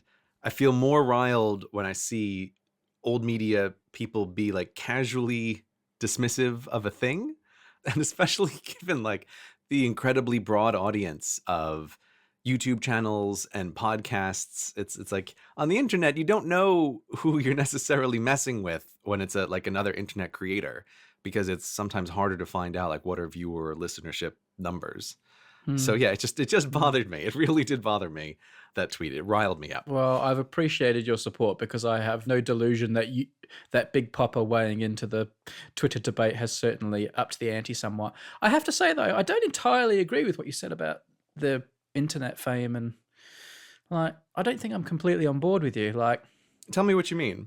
Well, certainly going to this most recent VidCon, because this was the first time I've been to VidCon since it became Oh God, of course. the monster that it is. Yeah. I keep forgetting that this was your first VidCon. Yeah. Okay. I went to the second one when it was a bit more low key, but this was my first one where it was yeah. And certainly seeing the hysteria around teenage boys being chased like the Beatles was eye-opening for me, and all the screaming and stuff was something to behold. Yeah, but something to behold is a good way to put it. Yeah, but I still feel like internet fame, internet notoriety, or whatever you want to call it, is a step down. It is lower, and it's fragmented across so many people now. So it's diluted, basically. It's more dilute fame. But what I think's happening is the old radio presenters, I think this is more like a backlash to, because certainly the last 6 months or so, podcasts have like exploded. Like it's just become massive now. And radio people must be seeing this. Like they must be starting to think, oh, hang on, this is our Netflix, this is our YouTube, this is the thing that's going to come and start hitting us hard. Exactly, yeah. So I imagine there's like a lot of hostility towards podcasts. And I don't think like podcasters are going to become the new radio DJs because there's too many of us. Like there's too many of us to keep in your head. Like you're not going to become the old radio stars of the past. But what's going to happen is the radio stars are just going to like fade away. You know, the podcasts are going to kill the radio star. And people like this are, going to sort of fade away. And the recognition and the attention of people who consume audio is going to be just spread much, much thinner. I still don't think of, people like you and I as like famous people. We're just like, people that are sharing a portion of this new way that people can give their attention. There's many things in there, but I couldn't help but look up what radio program Steve Allen hosts and then find what the listenership numbers are. Right. And Hello Internet has more listeners than his radio program does. Right. It's just like, it's an interesting thing just to see this immediate comparison. And it's like, yeah, I agree with you that podcasts will dilute radio. The thing that's happening here is like a lot of radio stuff has to be broader because you're trying to broadcast it to everybody in a country. Like Hello Internet is not a podcast that I feel like, oh, is this podcast for everyone in the world? Like would Hello Internet make a great national broadcast? Like, of course it wouldn't, right? It's not a thing that you would put on a national radio and be like, hey, guess what? For an hour and a half, we're going to have these two guys talking about a trip to Greece and fish eating your feet, right? And it's just like, it's not something that you're going to do. Yeah. But for the people who like it, like they really like it. And I know, like, I feel that way about all the podcasts that I listen to. Like, I listen to all sorts of podcasts, none of which would make any kind of sense as a national broadcast. But for the people who like those shows, like, they like them much more than they like something that's produced for everyone. So I see that narrower content is almost always going to win out over something that is produced for a general audience. And the thing that has just happened is I feel like podcasting has really gotten over some kind of hump where now it's easy enough for regular people to subscribe and listen to podcasts. And so there's a big influx of audience who are finding the things that they really like, that really suit their personality and their tastes and their sense of humor.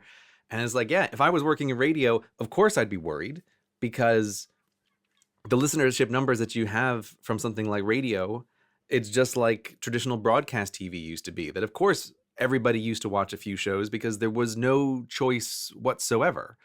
But in the modern world, like, you have infinite amount of choice, which means if you can find something that you like, you probably really like that thing. And you can fill your life up with a bunch of stuff that you really like, as opposed to something that you just kind of like. So yeah, if I was radio, I'd be worried. I just went and looked at Steve Allen's Twitter, and an hour ago he's just tweeted "vote, vote, vote" in capital letters. I'm going to retweet that and say I share this sentiment. Retweet that? I have to retweet that too? Yeah, where but is he? Unlike him, I'm going to include the link to the place where you vote. Well, yeah, because you know how the internet works. Yeah, of course. Right, where is he? Yeah, there he is. Steve Allen. Yeah, live update. Vote, vote, vote. All right, yeah, let's do this. Let me add a comment. Yep. Me too. What are you writing so I don't say the same thing? I'm going to say, couldn't agree more. Dr. Brady Harron for the win. Exclamation mark. Oh, no. Did you put the link? Yeah, I'm putting the link in. There we go. Great. Oh.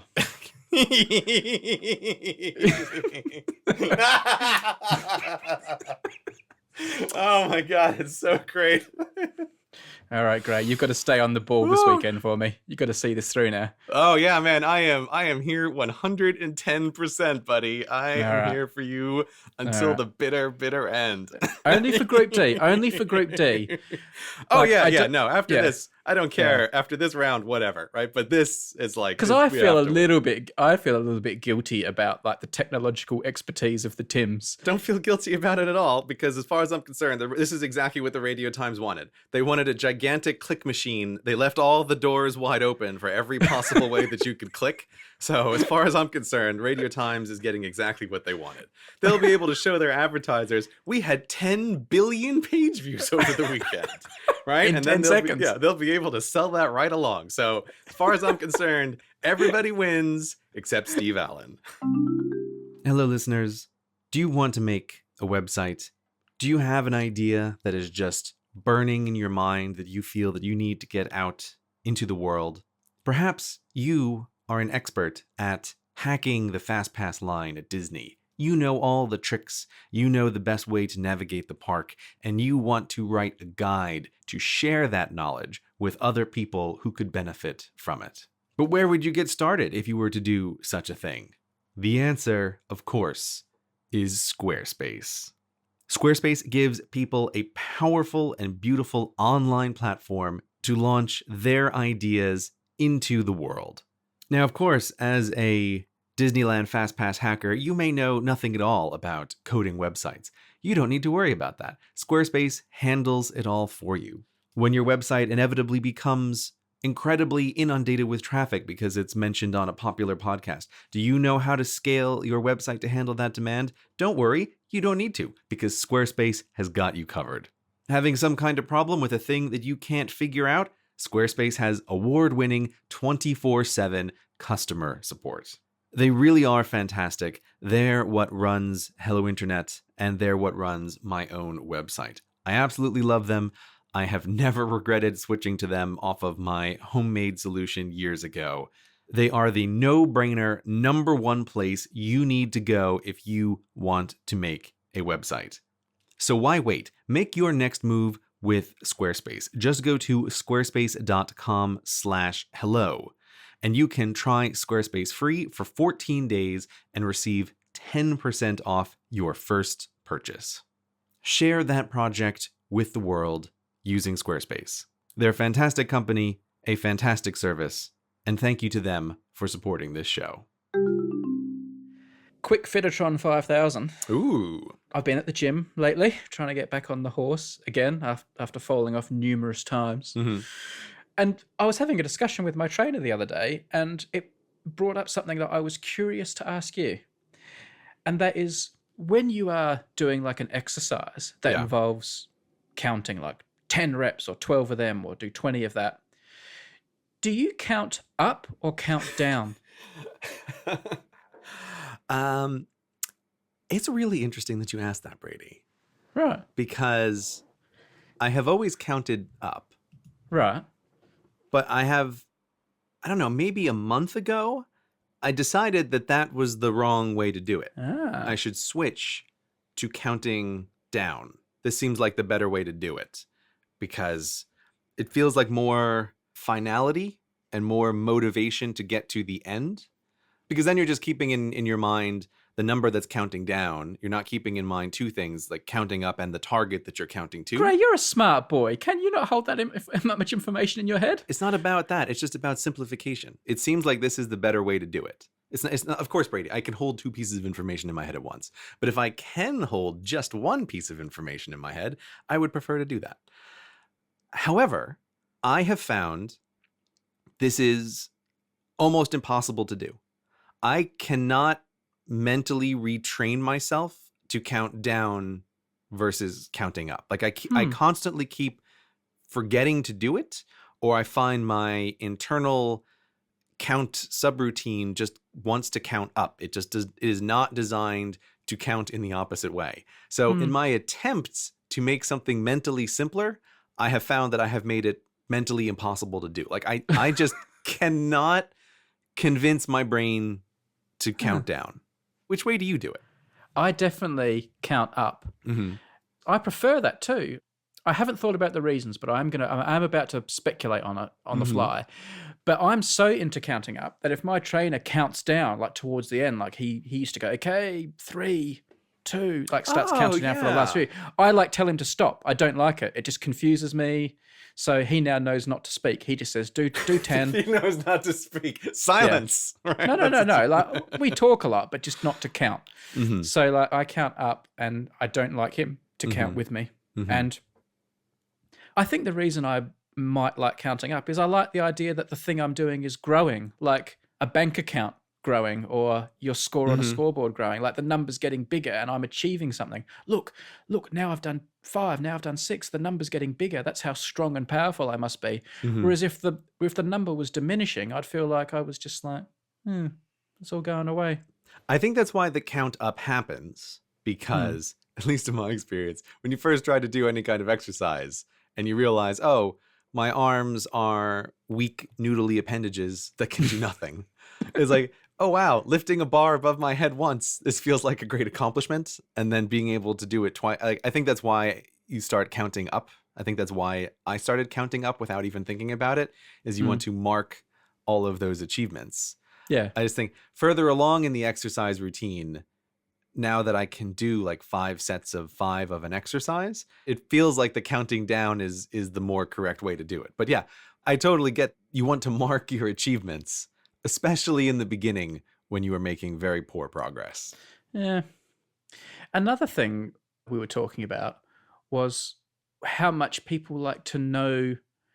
Like, for example, when some people are doing like the planks and things like that, where you time it, Mhm. some of his clients don't like to be told the time at all. They just want to be told at the end, all right, stop.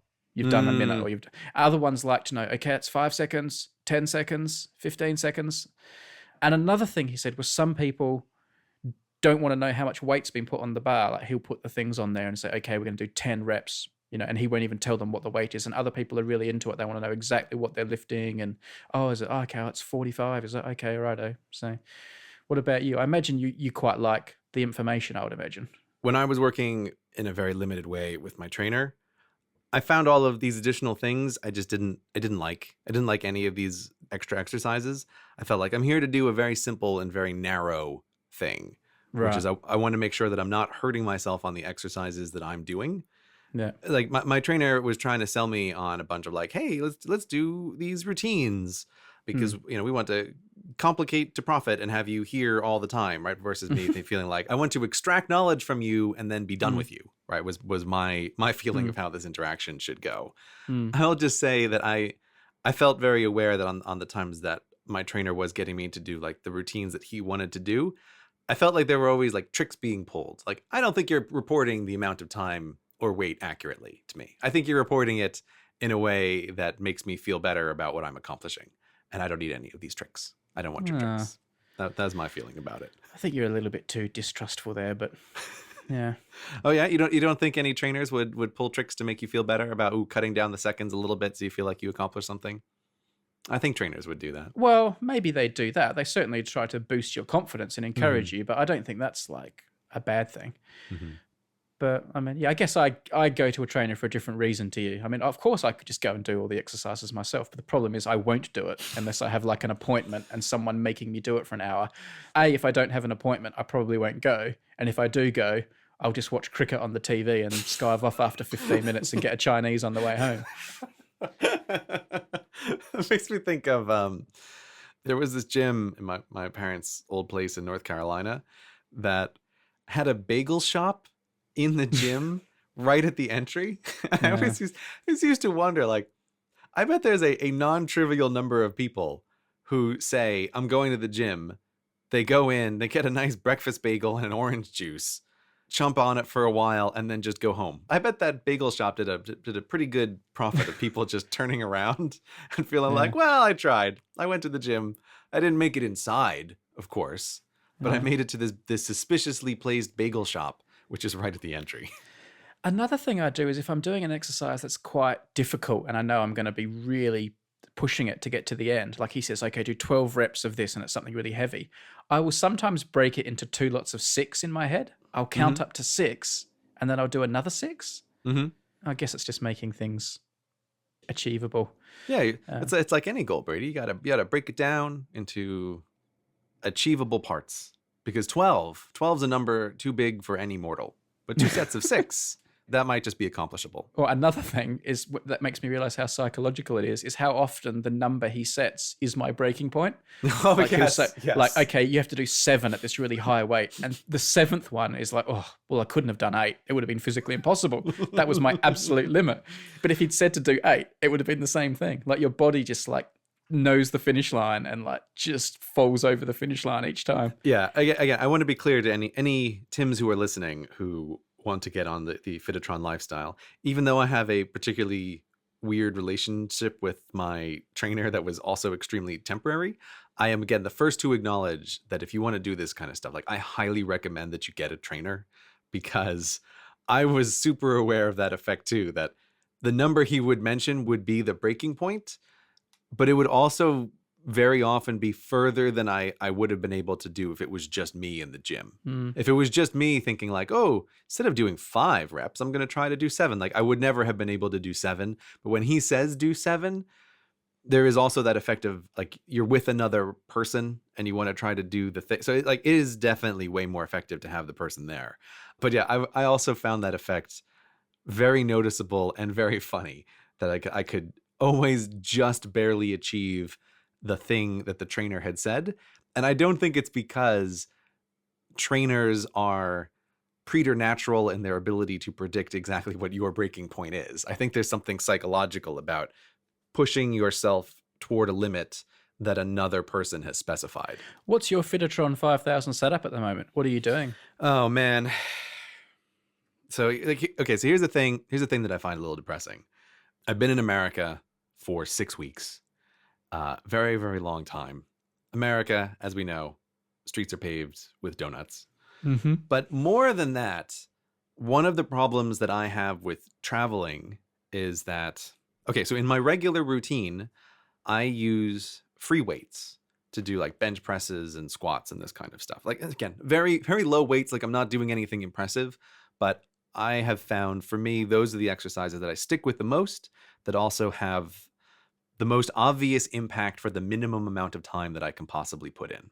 Don't say the weights are low, Gray. I always think it makes you sound like an awesome gorilla when you say, I had to first seek professional advice to make sure I wasn't hurting myself. It makes it sound like you're pulling planes with your teeth and lifting up cars with your bare hands. Yeah, but that's exactly why I want to specify to people the weights are low, because when they see my noodly body in person, it's like, wait a minute, I thought you lifted weights. And it's like, yes, I do. They're very small. Oh, I thought maybe you were going to say, yeah, I'm saying the weights are low just for other people's safety, when in fact I'm just lifting incredible amounts that would kill normal humans. Like, it's almost like a public safety reason that you're saying you lift low weights, when in fact you are lifting cars. I wish that was the case. But so I build up the weight very slowly over time, because I'm just there in the gym myself. So I want to be cautious, again, about injuring myself. And so my progression is extraordinarily slow. But then what happens is, over the summer, it's way harder to get access while traveling to the kind of equipment that I'm normally using. And so for 6 weeks, I've been trying to exercise using crappy gym equipment, essentially. And you're going to get the machines at best to try to replicate some of the exercises that you do. And I thought over the summer I was doing a pretty good job of probably maintaining my level of strength using resistance machines. But just 2 days ago, after having finally come back from America and getting into my regular gym and getting back to the regular equipment, I discovered that I was basically starting again from zero. Because those machines in the gym that just do one motion, like, you just don't realize how much they're helping you in the way that you don't have to use all kinds of stabilizing muscles. You don't have to use any other part of your body. It's like, oh, I'm doing a bench press on this machine. And then it's like, I'm literally exercising 2 muscles exactly and nothing else. What's the benefit of those machines then? Is it the fact that you can really target a muscle, or like? I think the benefit of those machines is that it's less likely that people are going to injure themselves in a gym, and so the insurance costs are lower. Like, I think if I had to wager something, I would wager that's why they're there. Also, if I went to a gym and all they had was free weights, I would think, what am I paying for? Just a whole bunch of lumps of metal. Like, have you not spent anything? You know what? I would believe that. I would believe that that's an effect, that people want to see a bunch of equipment. Hmm. Because I feel actually like I've even kind of fallen for that. Because again, in America, when I've gone into gyms, I feel like I'm way more impressed by the gyms that have like a ton of equipment, Hmm. even though I'm trying to walk to the very back of the gym to find the one free weight area and I want to Hmm. skip all the rest of it. But I still feel like I'm psychologically influenced by the existence of all of those machines, even though I don't necessarily think that they're super beneficial for me. My feeling is like I'm a little bit disappointed because I thought strength wise I had done a much better job of maintaining, but I'm essentially starting over again from zero with the actual free weights, because this is like, oh man, I am dramatically overestimated where I could continue from. And so I'm building it back up. But I don't mind, because again, I feel like the traveling was necessary. And just like we're always saying with the Fitotron lifestyle, I feel like it's all about just getting back on all the time. Like as long as you're willing to continually get back on, that's what really matters, as opposed to any absolute position at any point in time. Do you get affected by the presence and the makeup and the demographics and the number of other people who are in the gym when you go? Like, will you go into the free weight section and if there's like a bunch of huge bodybuilders doing awesome things, will you just like sneak away because you're a bit embarrassed to be noodle man, or are you completely oblivious to who's there and who's doing what? My only care is how many people are in the gym in terms of, can I get access to the equipment? Right. So I have strategically figured out the times when the fewest people are in the gym, and I arrange my whole schedule around that, Right. because it's like an immovable externality in my life.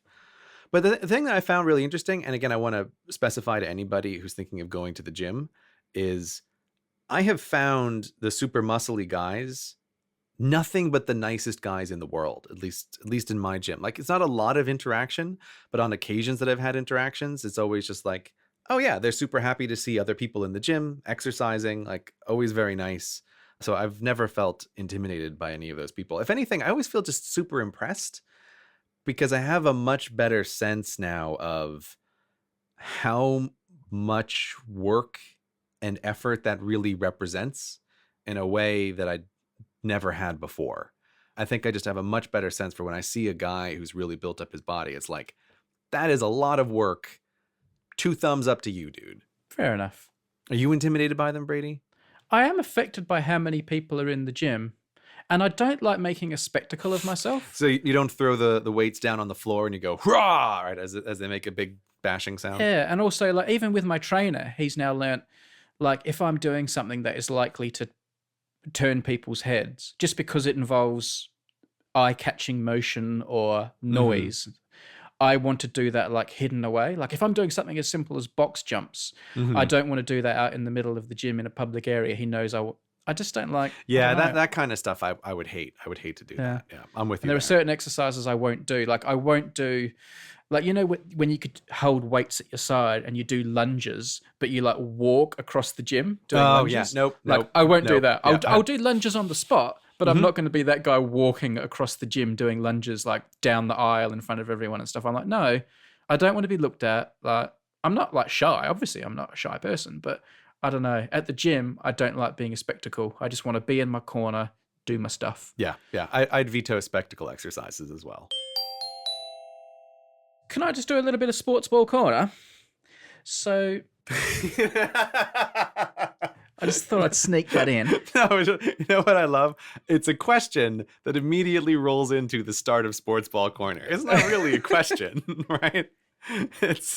But of course, Brady. Of course, go ahead with Sportsball Corner. Because it starts with it's a little Sportsball Corner sequel that I thought you would appreciate. Oh. Because we talked about this golfer who lost a big tournament because she had marked her ball incorrectly on the green and put it back like a centimetre in the wrong place. And she got this huge draconian penalty and it cost her an entire tournament. And I thought that was really unfair. Right. As a result, they actually changed some of the guidelines in golf to give people running tournaments a bit of discretion when that happens. Lo and behold, there was another big tournament recently that was won. It was the Irish Open. This was a men's tournament this time. The exact same thing happened. There was a slight misplacing of a ball that was discovered, very minor. It didn't affect the result, for my opinion. And I think sanity prevailed, and he wasn't penalised, and he won the tournament. Okay. He won the tournament by 6 shots anyway. But anyway, another golfer took to Twitter to complain about this in a what I could describe as a very Grey-like response that I thought you would appreciate. Jimmy Walker replied to the European Golf Tour, "Nice enforcement of the rules of golf." And then he followed up with a second tweet saying, "If we don't have rules, then we have nothing." And that just smacked of greyness to me. I thought you would appreciate that. I do. I mean, the rules are civilization. That's how everything holds together. I agree with that. But from your description, it sounds like discretion was built into the rules. So I'm not sure that this is a case where that's a violation. How can you have like discretion in rules though? Like basically what's happening is you now have flexible rules where it could be enforced or not enforced depending on a human decision. Don't get me wrong. I don't like the discretion. Right. Like if I was in charge of any kind of sports body, I would work to remove the discretion as much as possible in every step, in every way. But nonetheless, what I'm saying is, if the rules as currently written have a place where there is room for human discretion, the players are operating within those rules. Yeah. That is what is happening. But there's a meta question here about should you have rules where there are human discretion? And I think you end up having essentially human discretion results when there's no technological solution. And so like before you have replay cameras, you have to have umpires making decisions on the spot because otherwise the game would take 1,000 hours to play out. So that's what I mean is like, I'm fine with it if it's written into the rules, but on a meta level, we should work over time to reduce the human discretion in sports games because it's just like it feels like ultimately a human discretion call has to have some element of unfairness because it depends on so many things happening at that exact instant.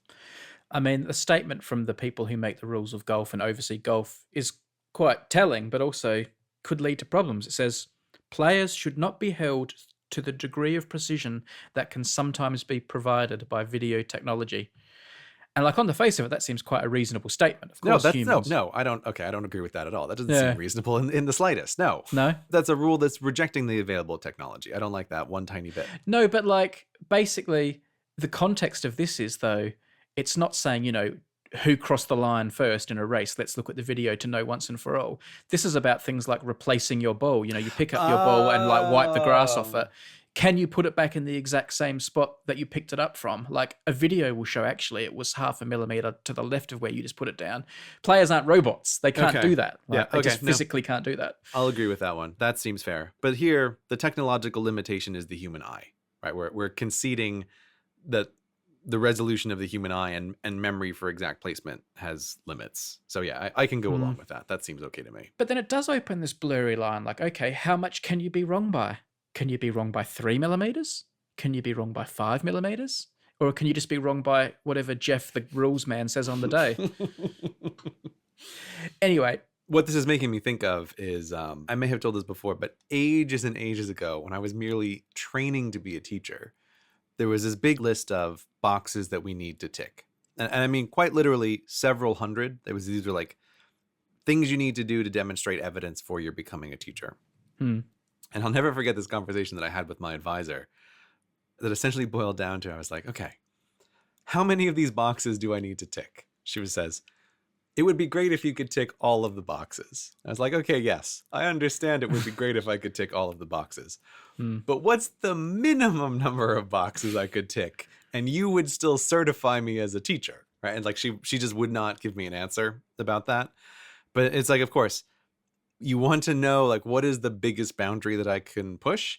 And yes, I can immediately see that next year, if the rule is the ball can be placed within the range of the human ability to determine what is the exact same spot, I would be the guy as a golfer who'd be saying the same thing. Like, okay, obviously I can't put it down in the exact same spot, but if I put it down a centimeter away, is that still good? Right. And like, they're not going to want to say whatever they're thinking in their head. And that will become the new norm. Yeah. Right. Exactly. It was like, so I can move the ball a centimeter each time. Is that what you're saying? And they're like, no, you can't do it on purpose. It's like, no, of course not on purpose. But like, there's got to be some number.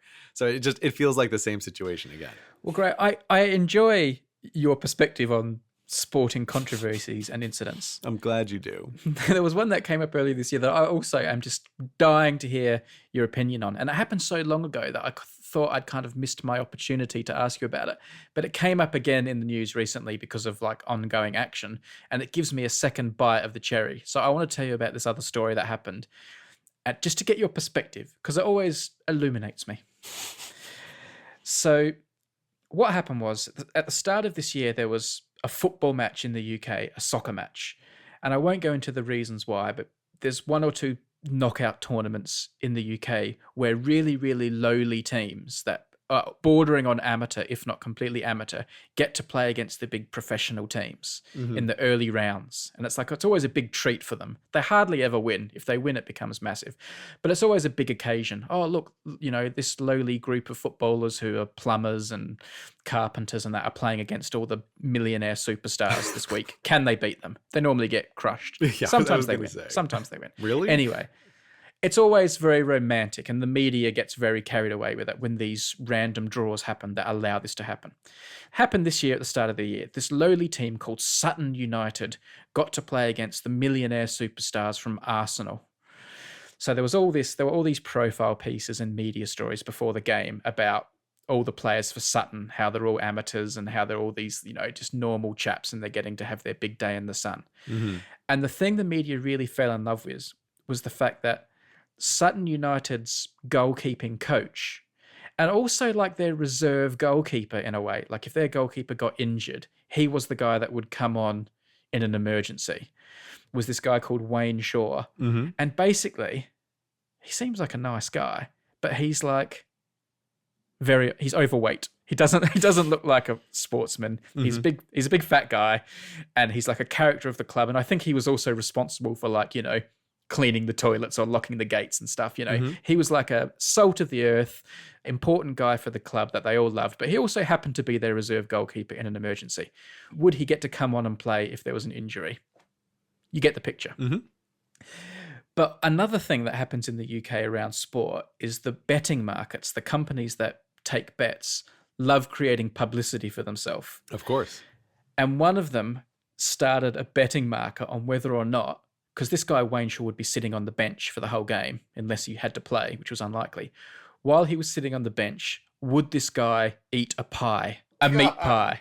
Because the thing you do at a football match if you're in the fan is you eat these small meat pies, which I know aren't terrible. I know they're not a big deal in America, these sort of handheld sized pies full of meat, but that's what you eat at a cold football game in England. Yeah. Will he eat a pie? Ha ha. We'll give you these odds that he will or he won't. And they gave some ridiculous odds. Yeah, I think just to be clear for the Americans, you need to understand that this is like a small handheld thing, right? This is not like a cream pie. Or a big fruit pie. No, it's it's like a small half muffin. It's a very small thing. But it's an unhealthy thing to eat. It's an unhealthy thing to eat, and the word pie is just a funny word. Yeah. And also pies are traditionally associated with overweight people. Like a mean chant that people do is, who ate all the pies? Who ate all the pies? It was you because you're overweight. Mm-hmm. So pie is like the stereotypical thing to say a fat person will eat.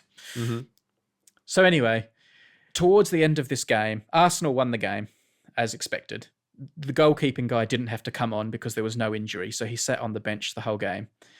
About 5-10 minutes, I can tell you, 8 minutes before the end of the game, this guy, Wayne Shaw, eats a pie.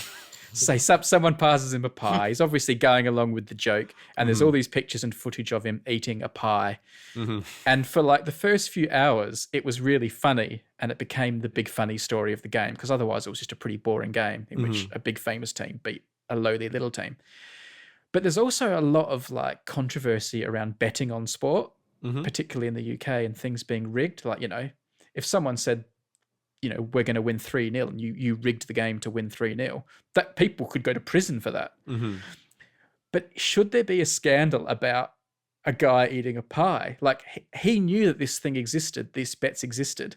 When he made the decision to eat the pie, he was affecting the outcome. And apparently some people won very large amounts of money because he ate the pie. Yeah, well, I'm thinking, I hope he bet on him eating a pie, right?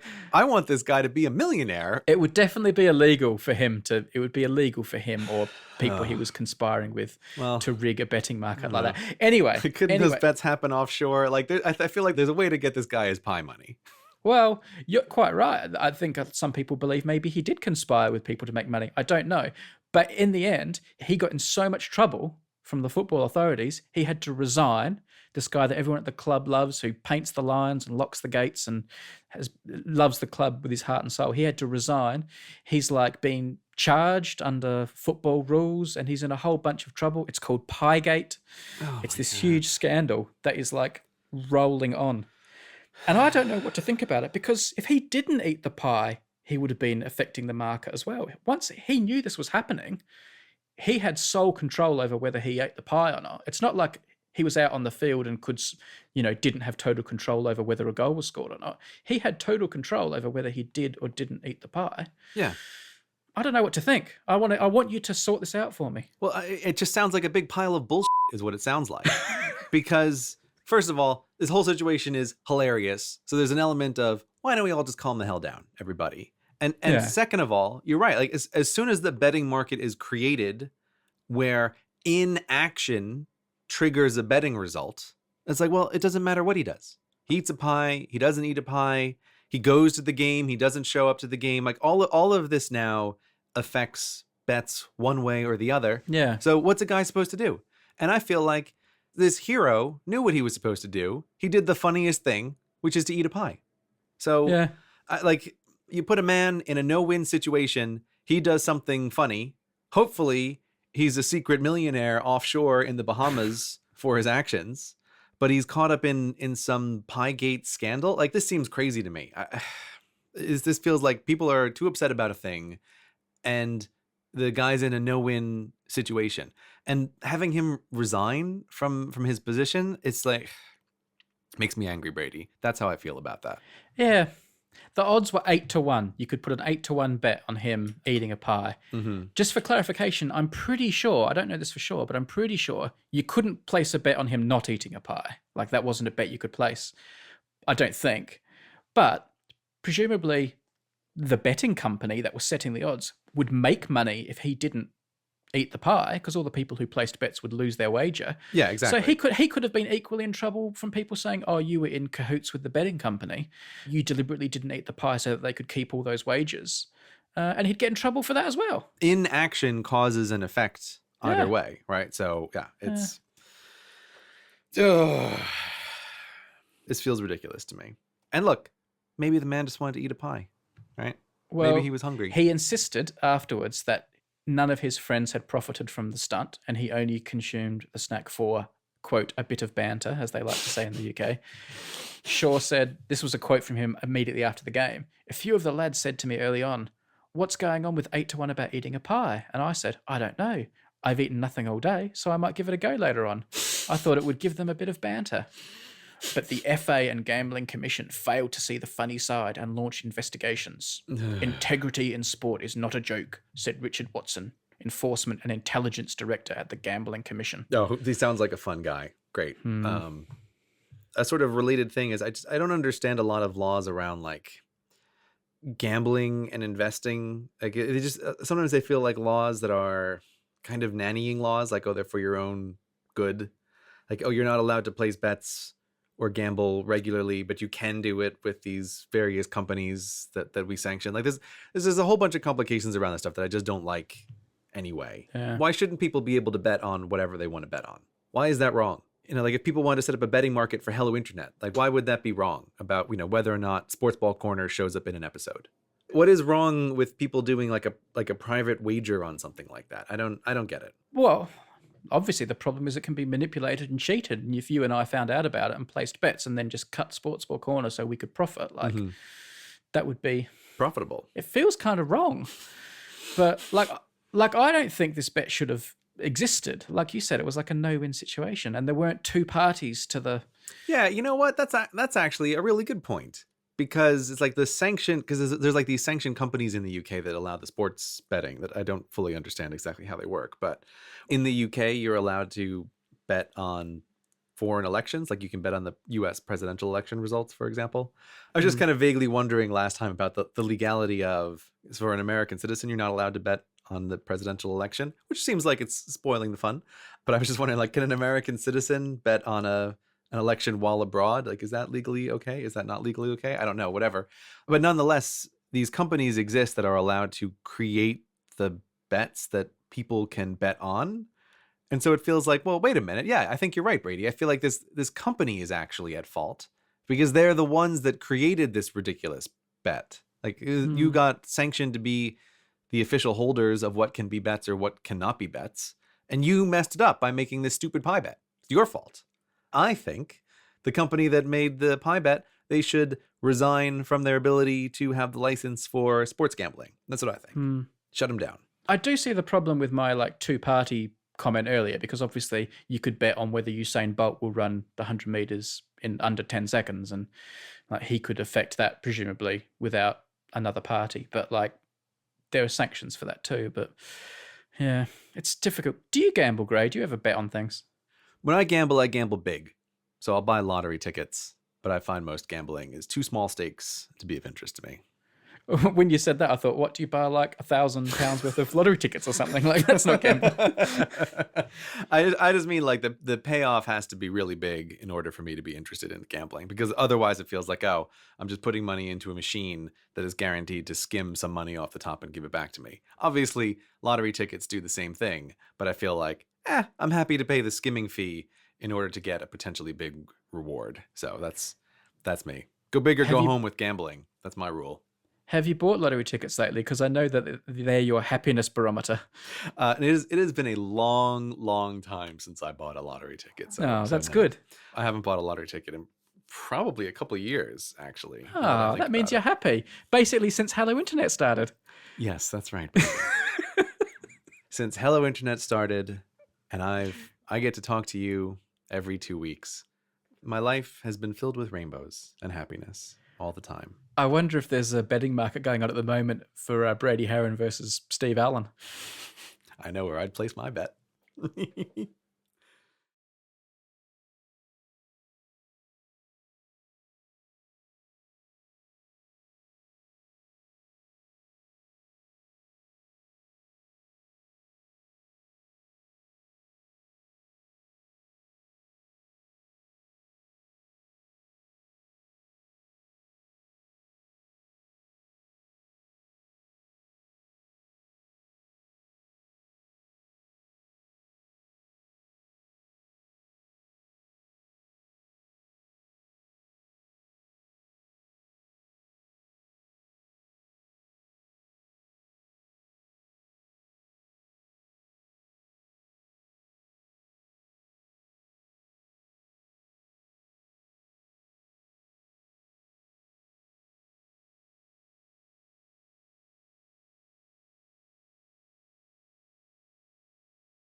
Are you still there?